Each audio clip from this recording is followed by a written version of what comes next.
Hi, everybody. Boy, another week went by here. It's Rick Widener getting it right on Kansas KGLN. We appreciate your listenership.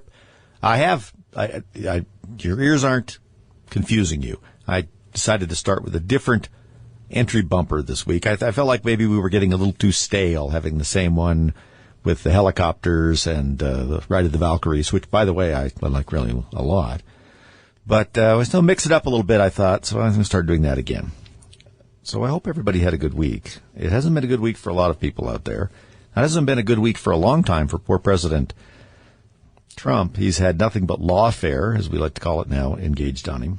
But those of you that watched this testimony, when was it, on Thursday, with Fani Willis. Yes, Fani Willis is the prosecutor down there in Atlanta. You probably saw some of this, if not heard a lot about it. She did not do a particularly good job, I have to say. She was a little bit cross, I would say, about her relationship with Mr. Wade, who has absolutely no experience whatsoever in prosecuting any kind of case, much less this case against Donald Trump, but was paid, over $600,000 so far to kind of get his teeth into it, you know. Part of that, of course, was his visit to the Biden administration up there in Washington, D.C., because he had to go up there for, we don't know yet. It'd be interesting to know, isn't it? Or wouldn't it be, rather? He's very tight-lipped on that.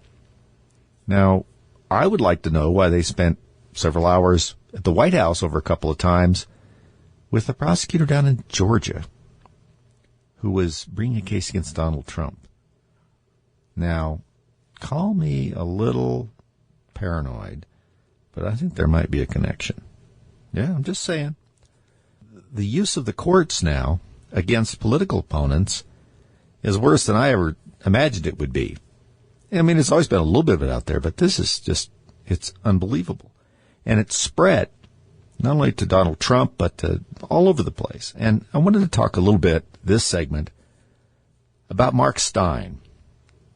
Many of you will recognize his name. Mark Steyn has been on television a fair amount. He was on Fox quite a bit. And usually he was on Tucker Carlson. Mark Steyn is a Canadian Brit. He's from Britain, has lived in Canada for a really long time. Now he lives in New Hampshire.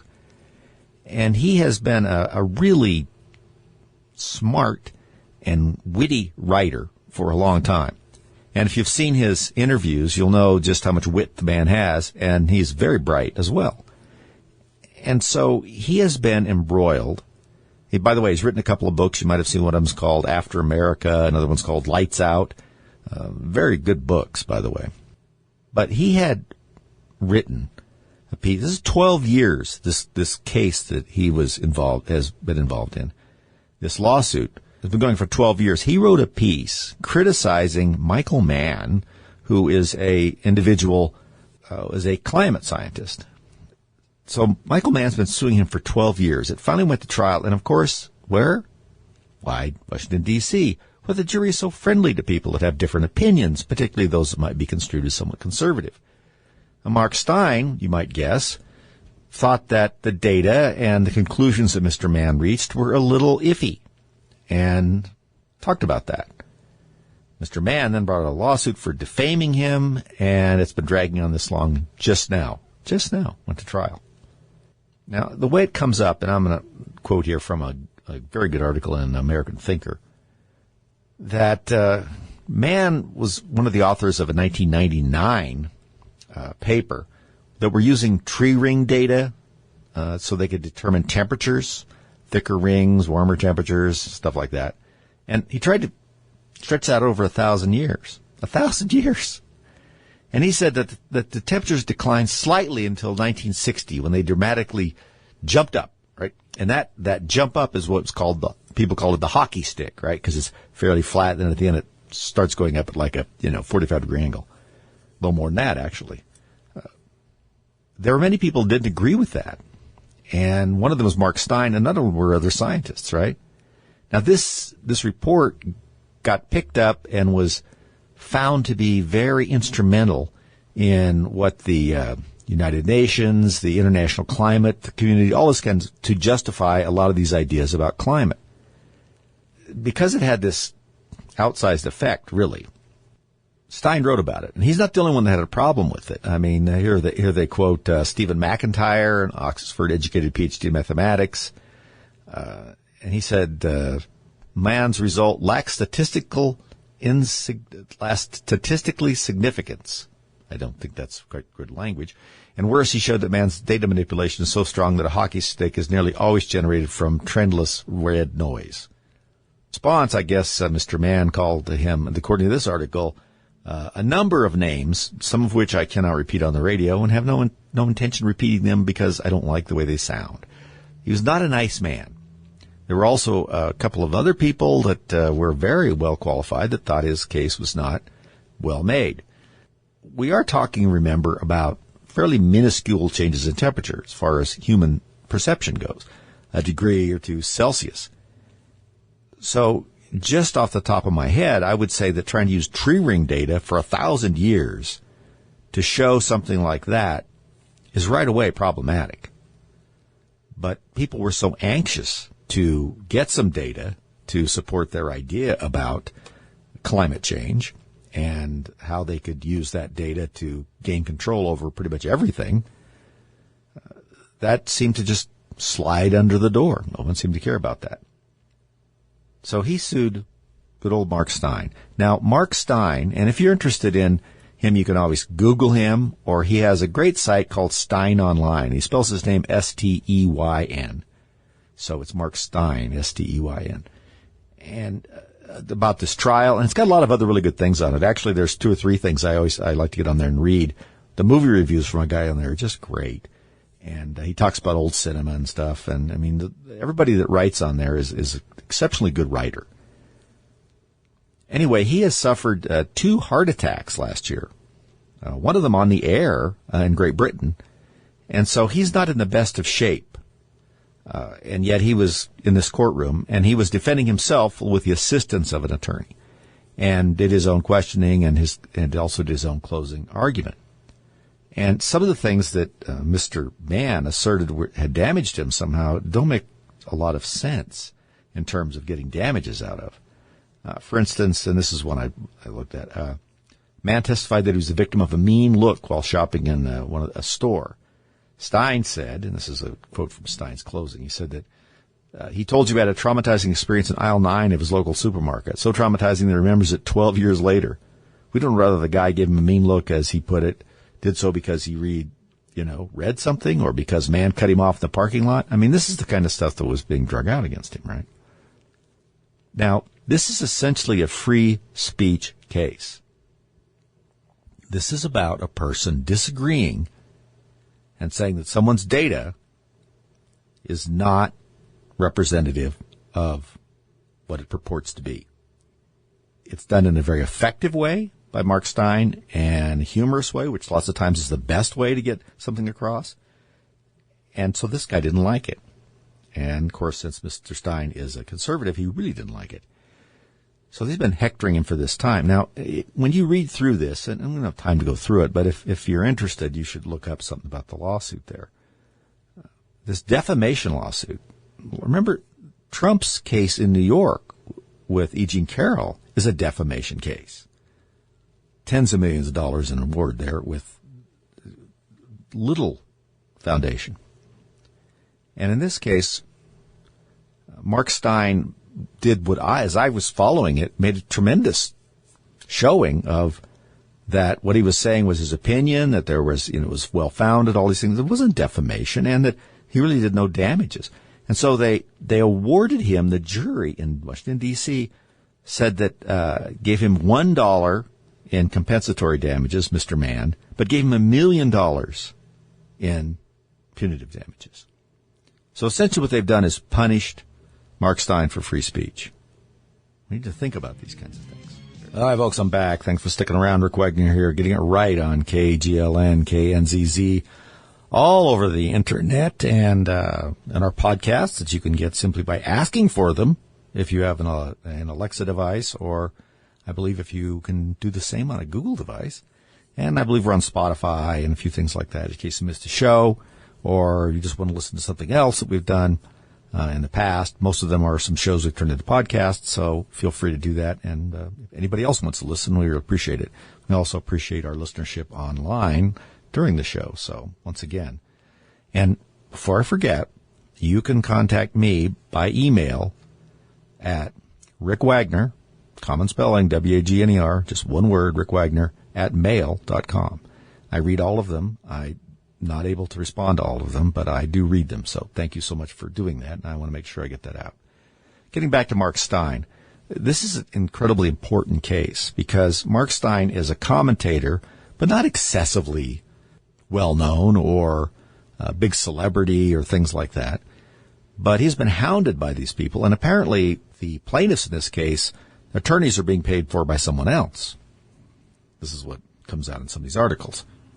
And to get $1 million in punitive damages, what exactly damage did he do? When you look at this case, the person cannot demonstrate any, to me, actual damage. He didn't lose any money. I mean, it's ridiculous. And that's just my view, that he would get awarded this. And Mark Steyn, of course, is now on the hook for this. Now, there'll be some appeals and this and that, and we'll see how that ends up. But this dragging people into these courts and places where the juries seem to be very against them on philosophical grounds, Washington, D.C. and New York particularly, ask President Trump on that, has gotten out of hand. I think in the past we always felt like that people were people. And if they were of sound mind and moral fiber, it didn't matter very much anyway what their political leaning were. They weren't going to punish you because they disagreed with your politics. It doesn't seem to be happening now. It's incredibly dangerous to not our democracy, like the Democrats like to say, but our constitutional republic. It's incredibly dangerous to the fabric that holds everybody together. It's incredibly foolish, too. You have to be really careful about curtailing too much speech because then you don't know what people are thinking. That's a bad thing for everybody.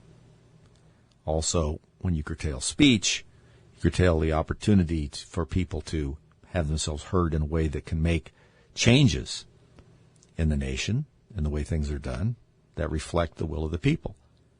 So when you restrict speech, I think what you're really saying is, whoever is trying to do it, we don't care about the will of the people. We don't want to hear it. We're going to only want to hear what we say echoed back from it to us. When you think about that in terms of your government, it doesn't sound a lot like the America that we thought we lived in.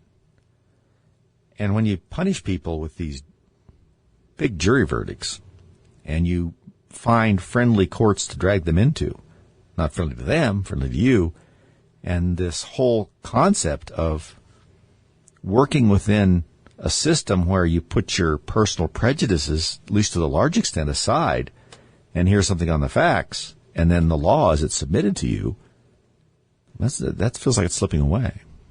And this is just one case that I thought is very important because this is someone who is making an opinion. Now, not only did he make the opinion, he also wrote a book. What was the title of the book here? A Disgrace to the Profession, the World Scientists, in their own words, on Michael Mann, his hockey stick, and the damage to science. That, according to the article here, that book has also disappeared from Mark Steyn's Wikipedia entry. If you go to, Wikipedia has a little thing about Mark Steyn. And as we all know, Wikipedia is edited by people online. Well, it gives you some idea. People are online a lot. Generally are people that are, leaning to the left side of things, more to the right. So that title of that book's actually been removed from his Wikipedia reference. Just the title of it. Whoever's doing this doesn't even want you to know that he wrote a book like that. Or have access to it, apparently. That's just staggeringly shocking when you start putting it in context. And it's going on all around us. And I don't see how we get out of it very quickly. Because it's a joint effort, isn't it? It is the administrative state. It is a political party, almost a religion at this point, certainly with climate change, and urban areas that have apparently abandoned the rule of law. Now, they can give someone $1 million because Mark Stein said something they didn't like, and yet they can't put anybody in jail for beating people, shooting people, carjacking people, running businesses off, an endless array of shoplifting and theft. And that kind of law, apparently, is too much trouble. Now, this kind, dragging Mike Stein into court or President Trump or something in places where people clearly do not like them and have now decided that they don't have to put those prejudices aside, and they're just going to work from that point of view. In other words, what they think about the person, not what they think about the case. And when you think that through about how that works in jurisprudence, it really kind of shakes you to the bone, because a certain person should not be thought guilty as a crime simply because of who they are, but rather what they did. That seems to have slipped away here. I don't know. It's very troubling. Just wanted to make you guys aware of that. It's something to just think about. Like I keep saying on the show here, and that the two pillars that hold up the constitutional democracy are faith in the justice system, that it's right most of the time, and that the electoral system, your vote counts. We all know there's some monkey business. There's always been some monkey business. But for the most part, your vote is going to count properly, and the justice system is going to operate properly. Certainly within the last 3 years, the wheels have come off both those ideas very prominently. I don't see how you hold a constitutional republic together with the kind of lapses that we now have in terms of our ability to have some sort of confidence in those institutions. I don't think any country can really do that. Well, a country that can do that, can do it for a while. They become, an autocracy, a dictatorship, tyrannical government. They tell people what to think, and they force them to, parrot it back to them. These kinds of countries don't usually last for a particularly long period of time, but they certainly last long enough to punish a lot of people that are living in them. Remember, when we look at history, we're always saying things, and this happened and that happened, and you look at, it sounds like it's close together, but there's like 80 years between these two events.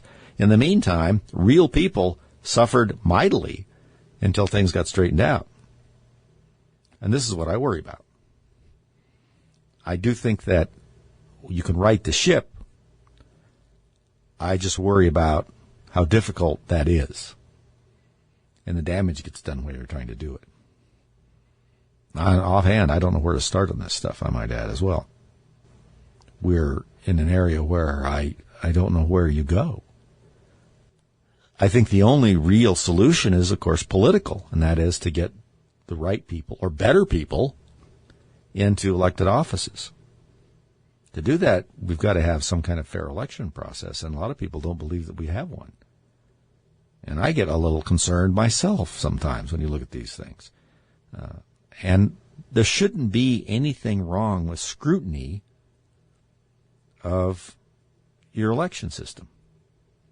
It should not be thought of as a crazy idea because you want a little transparency there. You'd like to see how the wheels are working. I mean, nobody likes a situation where they take a box full of votes in and something happens and they come out 10 or 15 minutes later and tell you, or the next day, or whatever the case may be, and tell you who won. That starts seeming a little repressive to people when they don't have access to, what's going on? How did they get counted? And you threw some votes out. Why? What are they? Now in the past, we've really gotten stymied by an effective and true argument is that we can't identify voters and who they voted for. Lord, I think at some point that may disappear. But anyway, so there's only so much you can look into the voting patterns.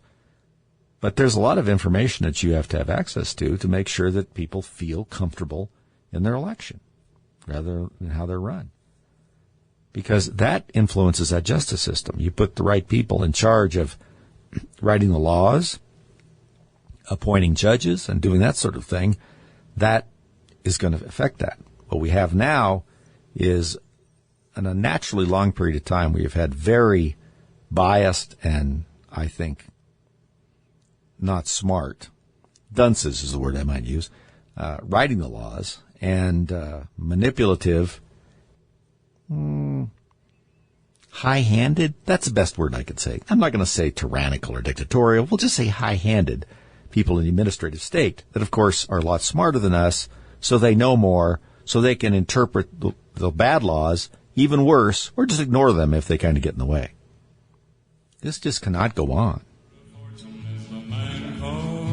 Okay, everybody, thanks for hanging on and listening to, me go on a little bit about these lawfare type things that seem to be leveled at more and more people who are conservative, and not just Donald Trump, although I have to say that Donald Trump, I think, represents everybody else.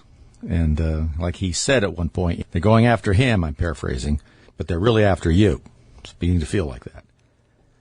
Now, I did see somebody sent me an email, what I thought about the, $355 million fine that Trump got in New York, and that he can't do business in New York anymore, which is going to be appealed. I don't know how much luck they'll have with that or how long it's going to take. I mean, it's getting very difficult to predict these things. Even when you look at the normal course of events and appeals and stays of things and this and that, it's never the same for Donald Trump.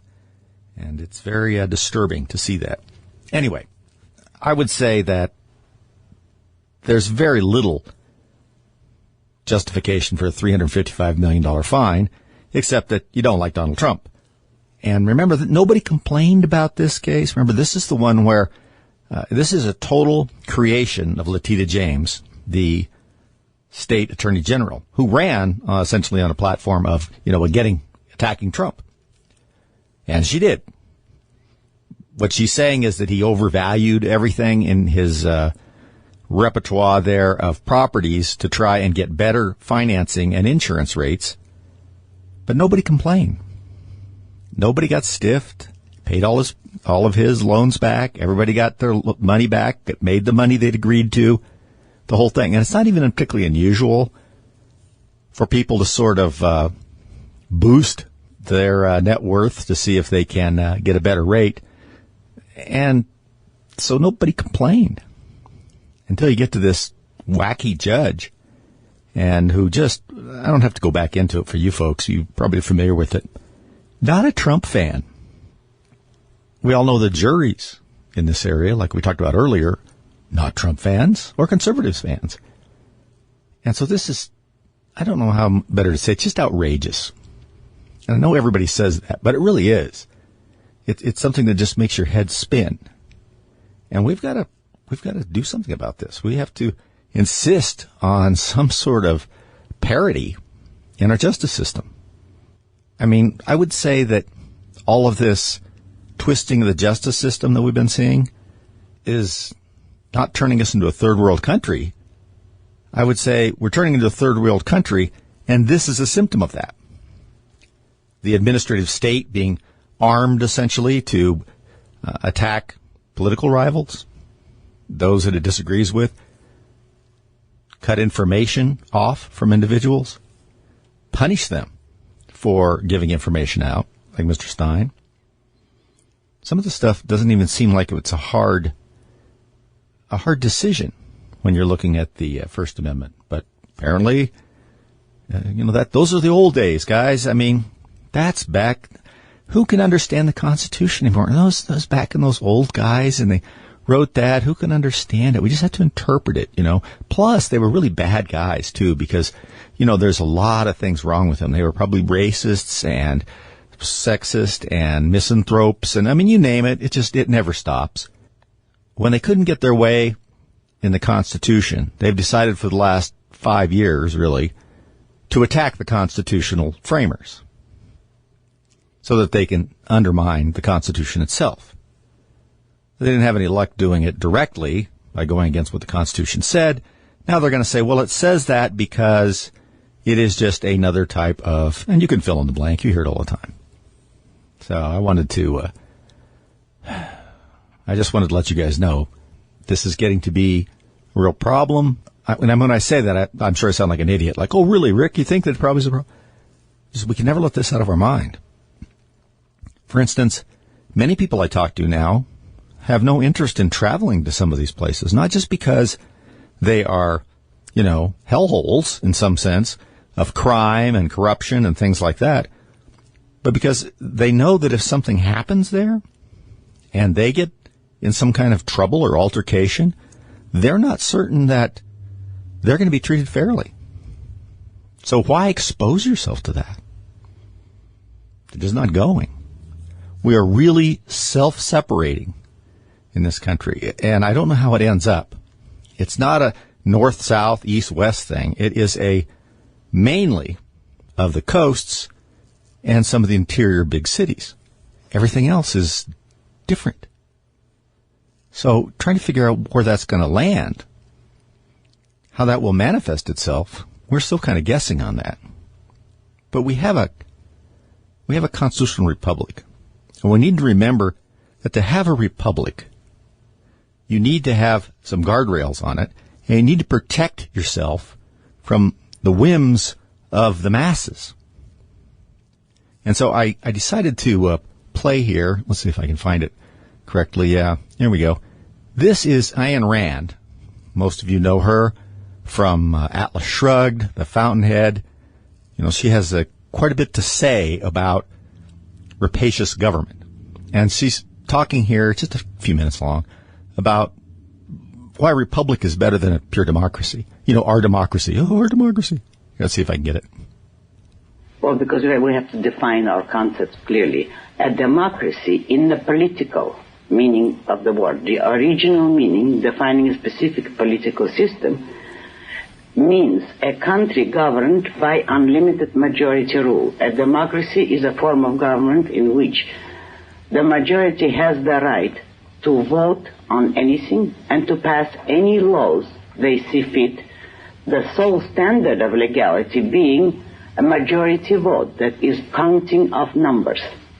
Democracy is incompatible with the Constitution because the principle there is that the sole standard of right or wrong in politics is a counting of noses, a majority rule. The best example of that system are the original city-states of Greece, where, if you remember, the majority had the right to vote a death sentence for a man if they disapproved of his ideas. And Socrates is the best example, most famous one, of what is wrong with the system of democracy. Socrates was condemned to death because the majority of the citizens found that his ideas were subversive to the use of Athens. And he refused to escape, though he had a chance. He declared that his fellow citizens were wrong in their decision, but they had the right to vote away his life, which is a ghastly example of the sanction of the victim and a perfect example of the nature of a democracy as a political system of government. Now, a republic, properly, is a system of government which is limited by the individual rights of man, which means that the majority may vote, but only in a strictly limited and defined political sphere, and that the individual rights of men are not subject to majority vote, not to government legislation. All that the government can and should do in regard to rights is protect them, but government cannot infringe them. That is, in essence, the nature of a proper republic. Well, I haven't heard really a better explanation of that, frankly. People say, oh, our democracy and our democracy, like somehow, oops, I'm going to have to turn her down there. There we go. We have a democratic system of government in the sense that we vote, and the people derive their influence on government because it is their consent that allows the government to exist. And so that part of the democracy is what we think about. But we don't want, and you've all heard this 1,000 times, we don't want a pure democracy, but the Democrats do. I mean, at least now, when they think that they can, get enough people to be on their side, enough uninformed, enough people that are living off a system instead of contributing to a system, you name it. So yeah, they're fine with that. And Ayn Rand's example is perfectly right. I mean, in a pure democracy, And it didn't work for beans in Athens. I mean, the idea of citizen self-rule was born in Greece, Athens and a couple other city-states, which is great. And it's a foundation of our own society. But they tried different things, and direct democracy didn't work very well.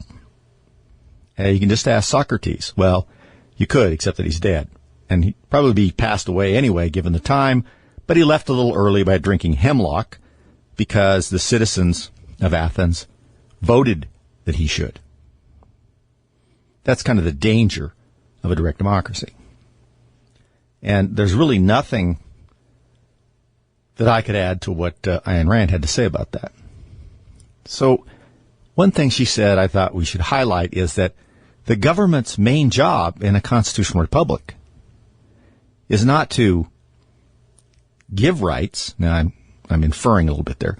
But their main job is to protect the rights, the natural rights of man. We can never say this enough because it gets thrown around all the time on the left in a way that they'd like to have you believe that the Constitution gives you rights. We know that's not true. The Constitution protects your rights from interference by the government unless there are certain conditions are met. That's the difference. And it's a mighty important one. And it's one that people on the left like to overlook all the time because they don't necessarily believe that you have natural rights. Now, they'll talk about natural rights. Oh, a right to housing, a right to health care, this and that. But you don't have any right to have input into your political system. It's very hard to get them to say that, people that they disagree with should participate in the political system. That's how bad it's got. Or become, rather. So, there's that. Now, we're talking about constitutional rights a little bit here, and I wanted to get on something that, we have to talk about.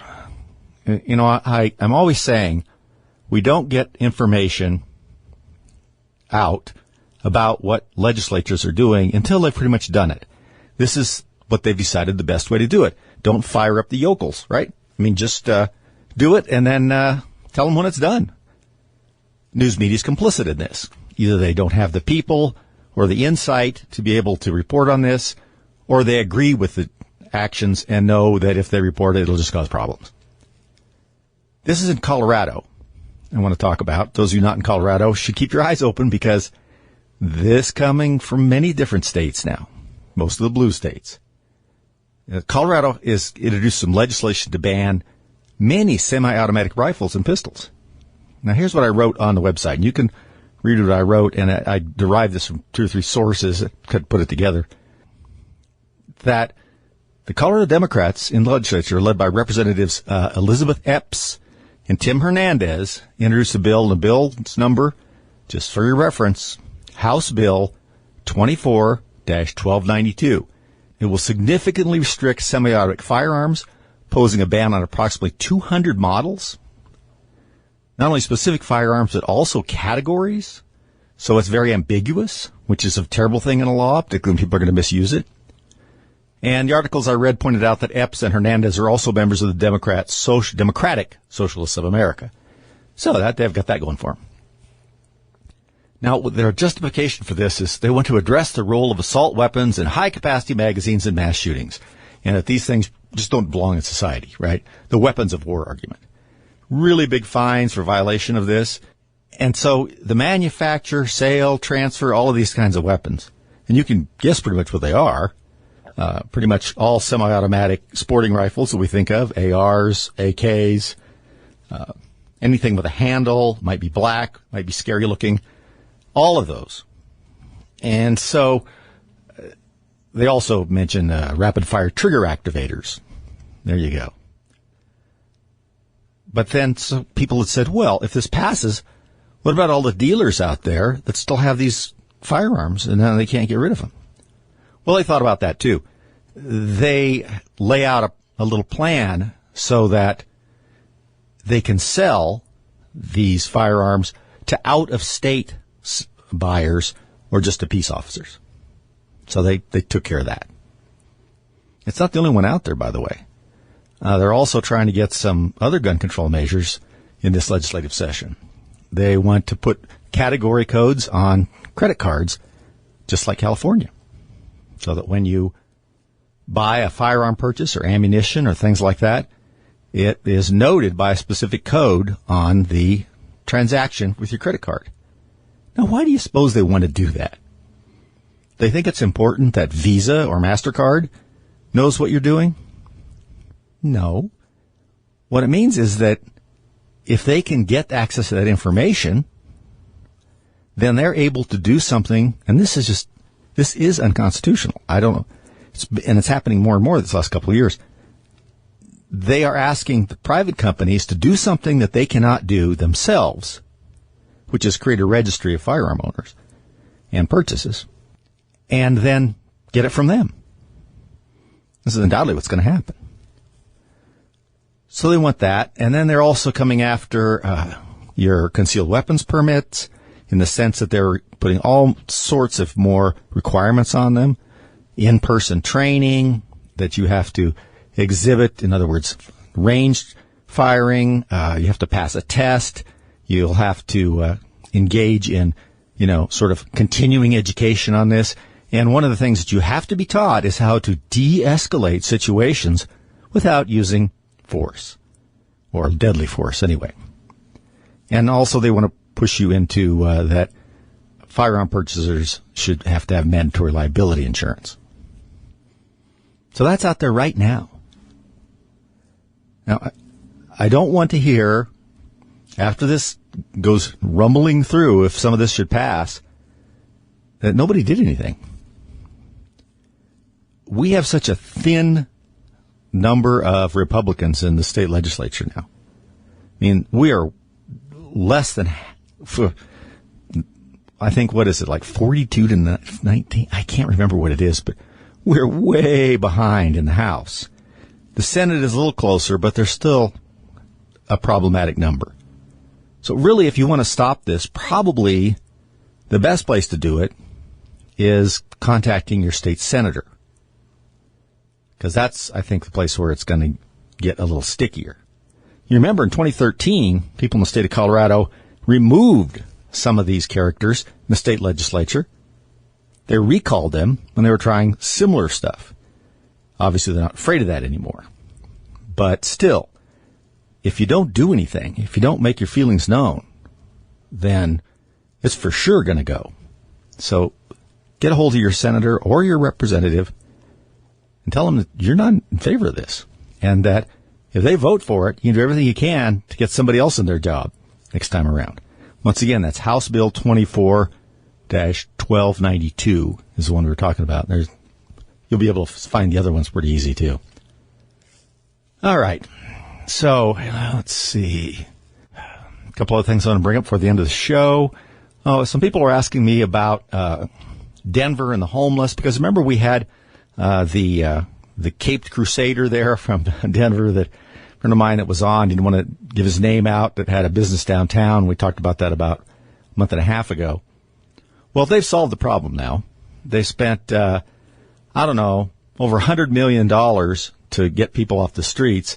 And now Mayor Mike Johnston wants to spend more money they've already spent $4 million sending migrants to other states, but he wants to continue to just pay for all the new arrivals from legal immigration. And he's reducing city services to citizens in order to do it. For instance, they're cutting back on the Department of Motor Vehicles. They're going to cut a day off, the hours anyway. Parks and Recreation Services are going to cut by 25%. Community centers are apparently going to be cut back to 6 days a week from 7. They won't be planting any new flower beds. I mean, that seems like a small thing, but what's going on? They're also going to cut funding to everything, including even the animal shelters, which of course really gets under my skin because I'm kind of a big animal person. I like pets, and for the most part, many of those pets in this animal shelter are smarter than this mayor. And so everything is going to get cut. And his approach is, this is a plan for shared sacrifice. This is what good people do in hard situations as you try to manage your way to serve all of your values. What about the value of citizenship? What about the value of enforcing laws that have been on the books for, 40 or 50 years? What about prioritizing citizens for assistance from their government over non-citizens who are in here illegally? They're breaking the law by being here. What about that? I mean, it's beyond me that you can get up there and say this kind of stuff with a straight face. And apparently, people support that. He was also saying that the conservative businesses have been talking to him, wondering why they can't hire illegal immigrants or some of these asylum seekers. Well, because it's not legal. That's why. And it's not legal for a very good reason. We have to control who's in this country. We got to know who they are. And we have to decide if we really want them in the country. I know that sounds mean, but that's the way it is. Very, very disturbing, this attitude. And this high and mighty kind of, this is what we do. No, it's not what you do.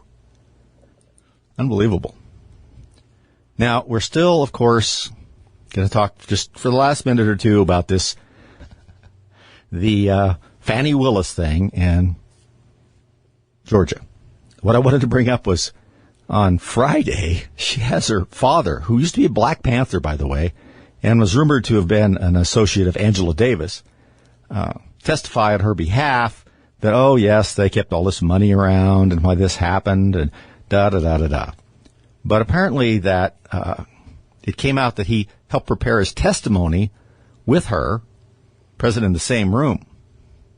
Not supposed to do that because the individual who's testifying was under order of the court.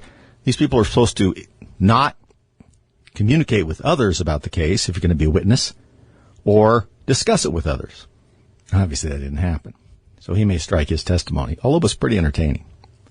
Folks, stay out there, stay involved, get hold of your representatives. Thanks for listening. Talk to you next week. Listen, if you'd like to listen to more and you want to maybe perhaps have someone else listen to our podcast, you can do so either by going right to our webpage, politicalviking.com, or therickWagnerShow.com. Both of them take you there. You can get links right directly to our podcast, or you can hear our podcast on Podbean, on iTunes, and Spotify, and a couple others. So you can find us. We appreciate it if you do. And if you've heard the show, you want somebody else to hear it, that's a good way to send it to them. Thanks for listening.